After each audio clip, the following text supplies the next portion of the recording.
Beatriz Arlo, gracias por venir. ¿Qué tal, Maxi? ¿Cómo estás? A Plan M. A ver, Beatriz, ¿por dónde querés que empecemos? Empecemos un poquito por esto. Las causas de corrupción que empiezan a emerger ahora en la justicia, ¿no? Y están todos o presos o procesados. Y gente contando billetes por acá, por allá, denunciantes por todos lados. ¿Es saludable? ¿Esconde parte de la realidad actual? ¿Cómo me estás viendo ese proceso? Bueno, es la forma en que se expresa la política hoy y que la gente se interesa por la política. Es decir, se interesa por la política corrupta del pasado, que obviamente hay pocas dudas de que ahí hubo corrupción. La gente antes se interesaba por otros temas y vos sabés que hoy aparece la corrupción. Bueno, aparece primero la desocupación, el desempleo y luego la corrupción aparece como un tema de interés. Yo espero que las causas terminen, es decir, que las causas terminen y que haya condenados en esas causas. No tengo ningún temor por las consecuencias de que haya condenados en el más alto rango. Porque en Italia hubo Mani Puliti y eso no trajo a Berlusconi. Eso es falso. Lo que sucedió en Italia fue otra cosa. Un partido demócrata cristiano que ya estaba corrompido y deshecho y con su dirigente máximo secuestrado por la guerrilla y asesinado, que fue Aldo Moro. Y un partido comunista que justo cuando empieza el Mani Puliti empieza a cambiar de nombre y a cambiar de estilo político. Es interesante lo que vos planteás, porque hay una discusión dentro del gobierno. De hecho, ha tenido que salir el ministro de Justicia, Garabano, a decir avancen los jueces con las causas de corrupción, porque estaba la idea de que un sector del gobierno decía, no, ojo que avanzar a fondo con las causas de corrupción, la posibilidad de que pueda haber altos funcionarios del kirchnerismo presos o la propia Cristina, podía significar un problema institucional grave para la gobernabilidad del propio gobierno de Macri. Bueno, siempre existe un azar que puede intervenir. Lo que yo digo es que cuando se habla de Mani Puliti y se dice de Mani Puliti salió Berlusconi, se ignora lo que fue el proceso político italiano. Es decir, se ignora que ese sistema político ya estaba en crisis, que la democracia cristiana ya se estaba deshaciendo, que no era el Partido Justicialista que se rearma, que tiene una dirección elegida de nuevo, que no es cristinista. Es decir, no era eso Italia. Y que el otro pilar de la política italiana, que era el Partido Comunista, comienza a desintegrarse. Y además que un partido entero va preso, que es el Partido Socialista Italiano. Entero va preso. No le queda, creo, persona por la calle al Partido Socialista Italiano, que era como el Partido Liberal inglés o el Partido Liberal alemán el que armaba la suma para las repúblicas parlamentarias. Entonces, no es el Mani Puliti italiano. Lo que yo espero es que sí tenga las consecuencias del Mani Puliti italiano. Realmente creo que si se demuestran las culpas de la corrupción, esa gente tiene que ser condenada, sea quien sea. ¿Cómo ves el regreso de Cristina justamente en el marco de esta citación? Era por la causa del dólar futuro, que es la que menos la compromete, pero apareció Cristina hace poco más de un mes con un acto en tribunales, recuperó el entusiasmo de la militancia kirchnerista por unos días. Esa doble escena, ¿no?, de Cristina citada por un lado por un juez como Bonadío y por otro lado un acto donde denuncia el ajuste del macrismo. Bueno, Cristina es Cristina y será Cristina hasta sus últimas consecuencias. Así como no habló de inflación durante 5 años, no va a mencionar las causas que la conciernen durante los próximos años. Es decir, Cristina, hay temas que ella no menciona, es como si tuviera un pensamiento mágico. Aquello que no se menciona no existe. En cuanto a la recepción de la militancia kirchnerista, yo creo que si vos querés llenar un casamiento, pedile a Sabatella, te lo llena. Sabatella te moviliza a la gente, Sabatella y alguna otra organización, no todas ni las más importantes, que se hacen presentes a regañadientes. Las más importantes de base territorial ya no están acudiendo como en la época. Golpeó mucho el tema de la Rosadita y Martín Báez contando los billetes, digamos. Esas causas de corrupción en algunas bases territoriales del kirchnerismo golpeó. Y en algunos dirigentes también. Eso me consta, no se trata en este momento de dar nombres, pero algunos dirigentes que son dirigentes históricos con base territorial, que manejaron muchos subsidios, pero que no tengo por qué presuponer de corrupción porque nadie los ha acusado de eso. Esos dirigentes también sienten que tienen que dar un paso al costado. Sabatella, que no tiene nada que perder, porque gobernó Morón y su hermano no hizo sino presentarse de candidato y perder la intendencia. Es decir, no le falta nada que perder. El distrito distrito que él tenía y que había ganado cuando era otro tipo de candidato político, lo perdió el hermano. Sabatella no tiene nada que perder, puede ser que arme eso, la Cámpora, alguna militancia universitaria, pero yo creo que Cristina, que conoce algo de la política, sabe que con eso no se me A ver, vos abonás un poquito la interpretación que se hace de que Cristina está básicamente preocupada buscando acumulación de poder político para defenderse en sus causas. Sabe que si vos tenés influencia en la política argentina, te defendés mejor que si tenés buenos abogados en tribunales.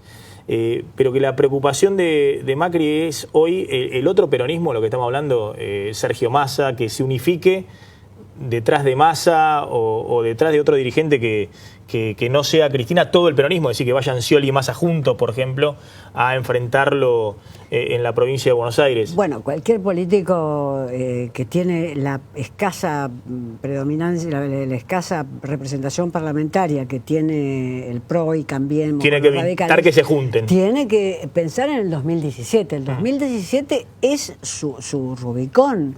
Como fue para Alfonsín las elecciones del 85, que perdió, y fue un momento duro para Alfonsín. Después pudo remontar porque sacó un buen plan económico que funcionó en ese momento, pero fue un momento duro. O sea que me imagino que si hay algún político sensato en el macrismo está pensando en las elecciones de 2017. Ahora, yo veo que como los políticos y los periodistas, muchos de ellos, los que no se ocupan de corrupción, se ocupan de comunicacionismo, no sé quién está pensando en las elecciones. Es como si todos de repente hubieran tomado un manual de Eliseo Verón y no lo hacen bien como Eliseo Verón. Es decir, se pasan la vida analizando el discurso de Macri en lugar de analizar, que es malo el discurso y ya se sabe, uno lo ha dicho, en lugar de analizar cuál va a ser la relación de fuerzas del 2017, que es lo que vos me acabás de preguntar y que yo no tengo respuesta. No sé si Massa va a reconfluir con el justicialismo, si va a armar su partido y va a armar una alianza con el justicialismo, no lo sé. Lo que te preguntaba básicamente es si Macri necesita de alguna manera que Cristina no desaparezca del escenario, porque Cristina es el factor, de alguna manera, que divide al peronismo. Siempre que haya una línea que vaya con Cristina, Massa irá por otro lado y otros gobernadores irán por otro lado. Estoy de acuerdo con vos porque además yo creo que Cristina le obsequió la presidencia como Menem se la quitó a Duhalde. Cristina hizo todo lo posible para que Scioli no ganaba. Le puso a Zanini de candidato a vicepresidente y le puso a Aníbal Fernández en la provincia de Buenos Aires. Es decir, eso ya es el non plus ultra. Si yo quiero perder elecciones, y las pierdo con cualquiera en la provincia de Buenos Aires, si lo tengo a Aníbal Fernández de candidato. O sea que yo creo que Macri se dio cuenta, o los asesores de Macri o los que tienen tiempo y se ocupan un poco del discurso y otro poco de la política, se dieron cuenta de que efectivamente ese fue un obsequio de Cristina. Otra cosa hubiera sido si Cristina, como una dirigente política de fuerza, le hubiera dicho a Randazzo, bueno, olvidemos las ofensas pasadas, Randazzo, tu gran camino a la presidencia pasa por la provincia, vas a ser el primer gobernador que va a ser electo presidente de la República en 4 años, etcétera. Cristina hizo lo que Menem le hizo a Duhalde. Todos sabemos que Duhalde ya sabía en el 89 que iba a perder las elecciones porque Menem le había torpedeado todo. Ya lo sabíamos eso. ¿Cómo estás viendo la discusión sobre los despidos? Justamente el acto del sindicalismo, las 5 centrales sindicales que se juntan, la ley antidespidos y un gobierno que dice no hay despidos y además la receta que la oposición plantea, donde está el kirchnerismo, es la peor receta, esta receta de la ley antidespidos, de la doble indemnización. Vos incluso te manifestaste en contra de los despidos en la Biblioteca Nacional. ¿Cómo estás viendo esa discusión? Un sindicalismo que aparece, por un lado, unificado y un gobierno que dice no hay despidos y lo que propone la oposición. Hay un tercer actor clásico ahí, que son las organizaciones de las patronales. Los sindicatos conocen a las organizaciones de las patronales como yo conozco a mi familia más directa. Entonces, las organizaciones de las patronales presionan de un modo en sus foros, en sus entrevistas, en sus almuerzos, en sus fulbitos, etcétera, con el presidente de la República, que él mismo pertenece a la clase empresarial, y los sindicatos presionan de otros. Yo no me voy a caer desmayada porque los sindicatos movilizan a la plaza cuando las organizaciones patronales presionan sobre el Estado y han presionado sobre el Estado por lo menos desde la década del 30. Hay un trabajo clásico que vos por supuesto conocés de Jorge Sábato, que es que la burguesía moderna en la Argentina nació como burguesía atada al Estado y a los contratos que recibía del Estado. Entonces, frente a las organizaciones patronales... Bueno, Macri es un nombre, ¿no?, que expresa muy bien eso. Efectivamente, pero están las organizaciones patronales. Yo no veo por qué de Mendiguren me va a parecer un héroe de la patria y Moyano me tiene que parecer realmente alguien que tengo que patear todas las mañanas. No hay razón. ¿Cómo evaluás estos 5 meses de Macri? Hoy se cumplen justo 5 meses de Mauricio Macri en el poder. Bueno, creo que hubo algunos errores iniciales fuertes. Es decir, comenzar con la rebaja de las retenciones al campo y luego a la minería y como medida número 10 aumentar 500 pesos a la asignación universal y a las jubilaciones mínimas, eso se le escapó al experto de discurso. Empezar por las jubilaciones mínimas y las asignaciones universales, aunque sea para decir, bueno, aquí muchachos he traído los saladitos para a ustedes les corresponden los saladitos, los otros van a comer la comida, pero hay algo para ustedes. O sea, fue el orden de las medidas enunciadas con Aranguren en el medio y esa especie de cara pétrea que pone para anunciar catástrofes para la gente. El orden de las medidas anunciadas fue realmente muy torpe. Seguir con el intento de nombramiento de los dos juristas en la Corte Suprema, que además los manchó. Es decir, yo le creo a todos mis amigos constitucionalistas y juristas de que son lo mejor que hay en la Argentina. Ahora digo, ¿cómo aceptaron ser nombrados por decreto?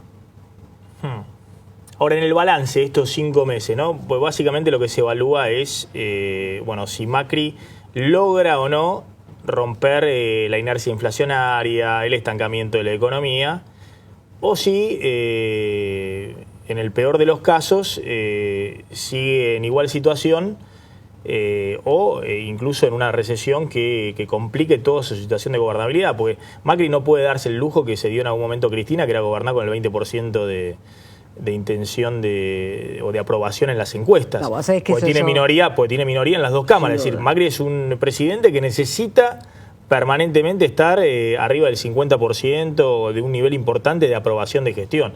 Sin duda. Ha jugado mucho capital político. Y me parece que es consciente que ha jugado ese capital político. Y mucha ilusión. Sigue la crónica de Davos es la crónica de la ilusión. Yo el otro día veía en tu programa algunos de los que estaban participando y decían, en Davos todo el mundo quería ver a Macri. Todo el mundo quería ver a Macri, porque a ellos, como argentinos, les preguntaban dónde estaba Macri. No le iban a preguntar dónde estaba el primer ministro de Singapur. Obvio. Yo agarré Davos y miré las agendas de los representantes de los países en Davos. La agenda de Macri era una agenda buena.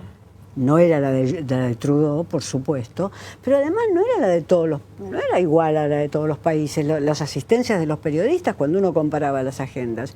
Es obvio que si un argentino va a Davos le van a decir, che, ¿lo puedo ver a Macri? ¿Vos sabés dónde está el hotel? Es obvio, no se lo van a preguntar a un escandinavo eso. Es obvio.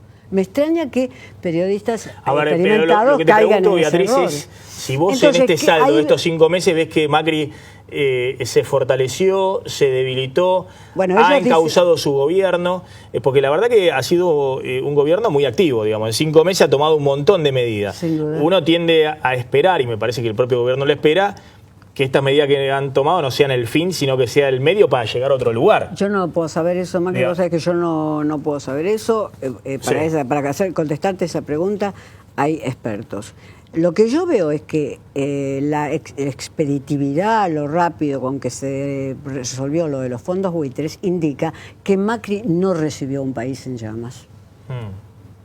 Porque si no, en 15 días eso no se hace. Vos podés decir, Kicillof no lo sabía hacer o no lo quería hacer, no quiso, no supo, no pudo hacerlo. Pero que se haya resuelto eso en 15 días es porque no recibió un país en llamas. Si uno compara los comienzos de los presidentes en la transición democrática, la que mejor comenzó fue Cristina cuando Néstor le entregó el país. Y el segundo que tuvo un país razonable fue Macri. Todos los demás países fueron peores. El de Alfonsín fue catastrófico, 200% de inflación, una deuda eterna de 245.000 millones. Vos no me dejarás mentir, que mandó ese gobierno a la lona. El de Menem terminó con la convertibilidad y ya sabemos en qué terminó ese venenoso invento de Cavallo. todos los demás comienzos fueron catastróficos. Sí, lo que dice el macrismo es, no creo que sea comparable, pero lo que dicen es, si nosotros seguíamos con el atraso cambiario y con el cepo 2 años más, bancábamos 2 años más, pero terminábamos siendo de la Rúa. Bueno, pero terminaba siendo de la Rúa. Han tratado de salir antes, el tema es si han salido de manera virtuosa o si han complicado las cosas. Yo no voy a hablar de lo que no sé, creo que salieron rápido, que es lo que ellos pensaban hacer. Hubo debate en el gobierno, como vos sabés, pero no voy a hablar de lo que no sé, si había que esperar 6 meses o no. Lo que yo digo es comparo situaciones de comienzos presidenciales. Eso, no entraron y se encontraron a toda la familia violada, la casa incendiada, no es eso. Se encontraron con una alta inflación, no con un país terriblemente endeudado como se encontraban otros presidentes, con una alta inflación escondida. Esperemos que en algún momento Todesca, a quien respeto mucho, nos tire algunos números del INDEC, porque si no, todavía seguimos como la inflación, no sé qué, yo digo el 3%, puedo decir el 5%, y hagamos una polla. Es decir, la inflación por polla la estamos haciendo. Bueno, eso. ¿Cómo es el debate entre los intelectuales en este momento, ¿no? Después de Carta Abierta y del kirchnerismo, desde la izquierda incluso se dice, bueno, Macri es Menem, es de la Rúa, y hay otro sector de intelectuales, el club político, por decirlo, pero no solo, que dicen, esto se parece más a Alfonsín, ¿no? Quizás son los que vienen del radicalismo, a una cosa más progresista. Quieren ver en Macri algo más progresista, los otros quieren ver a Menem o a de la Rúa. ¿Vos cómo lo ves a ese debate entre intelectuales con respecto al gobierno? No me lo imagino a Macri haciendo el juicio a las juntas militares. La verdad, con todo respeto, como decía Baldini, respetuosamente, no me lo imagino a Macri con el tenor moral y político de hacer el juicio a las juntas militares. O sea que los radicales que lo ven parecido a Alfonsín, deberíamos sentarnos a una mesa a debatir. No me imagino tomando el país que tenía Alfonsín, con todos los militares, con todas sus armas en los cuarteles. No me imagino a Macri gobernando en esas circunstancias realmente. O sea que si hay alguien que dice eso, yo no lo leí. Lo que me llama la atención es que algunos lo ven como Menem, como de la Rúa, y otros lo ven como un renacer del progresismo de las filas del radicalismo. Son todos deseos y miedos, ¿no? Mi miedo es, hubo un momento del año 93 que yo me di vuelta y vi que entraban los cartoneros en Buenos Aires. Yo me acuerdo que hacía Vida Cotidiana en ese momento en un diario, y vi que entraban los cartoneros a Buenos Aires, y me di vuelta y de repente entraban los cartoneros.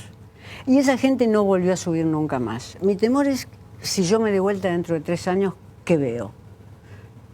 Porque esa gente, esa que cayó en el 93, no volvió a subir nunca más. Nunca, nunca más. No sé, en estos países, desgraciadamente, los que pierden el empleo, ya sus hijos no tienen empleo, ya sus hijos tienen educación de cuarta, etc. O sea que hay quien es optimista y hay quien tiene miedo. Yo creo que no se puede... Macri viene de una pobreza del 29-30%. Sin duda. Que obviamente después de la devaluación, la inflación y demás, se ha agravado algunos puntos. Ahora, si Macri hace, digamos, la de Menem desde estos pisos de pobreza que deja el kirchnerismo, bueno, la situación para la Argentina puede ser catastrófica. Uno tiende a creer en el inicio de cualquier gobierno de que esa no es la expectativa de Macri. De hecho, por tema de supervivencia política, porque si hace eso... El año que viene pierde por goleada con el peronismo. Estoy de acuerdo, por eso hablé de miedo. El optimismo de quienes lo comparan con Alfonsín, que me gustaría sentarme y hacer una pequeña discusión, y el miedo de otras personas que tenemos experiencias políticas en el mismo país y con los mismos hechos, pero con recuerdos diferentes. Te hago la última. Vos sos muy crítica de Mauricio Macri y demás, incluso cuando hablamos de estos temas de corrupción, la obra pública, donde está todo entrelazado, ¿no? El primo de Macri, Caputo. Caputo acaba le acaban de dar otra licitación en la Ciudad de Buenos Aires. No, debido. Es el rayo que no cesa, Caputo. Y debido a que ha sido el gran repartidor, digamos, de todo esto y de toda la obra pública, ha sido un tema de corrupción en todas las décadas, ¿no? Nunca tan personificado en alguien, Lázaro Báez, digamos, al lado de los expresidentes, pero bueno. Pero rescatás mucho a Elisa Carrió. ¿Lo seguís rescatando? ¿La seguís rescatando a Carrió, el rol que tiene Elisa Carrió? Yo creo que ella se ha autoasignado un rol que es el rol de la que va a seguir denunciando y va a buscar una república moral, una república ética. Se ha autoasignado. Ella fue muchas cosas. Primero, destruyó Faunen, que a mí me parece que es que era una alternativa. Una alternativa y estuvo... Pero se ha autoasignado ese rol. Y por tanto es algo que dinamiza al Macri. El día que Macri se le ocurra parar a Via Angelisi, como ella denunció, Sí. se le ocurra operar en la justicia Via Angelisi, yo creo que Carrió tiene su futuro comprometido en eso. Carrió es una mujer ya de 55 años o algo por el estilo, tiene un futuro comprometido en esa figura. Ya no puede ser el centro izquierda, ya no puede ser presidenta de la República. Bueno, tiene su futuro comprometido en eso, en restaurar una dimensión ética a la política. Entonces no es que me parezca ni bien ni mal, me parece que es eso lo que haya elegido como función política. Es decir, tratar de preservar la base de la política más allá de cualquier ideología, de que Efectivamente. no roben. Que no roben y que los que robaron también Vayan presos más allá de cualquier vayan especulación presos. política. Efectivamente. Beatriz Arlo, gracias por haber venido a Plan M, como siempre, No, un gracias gusto. a ustedes.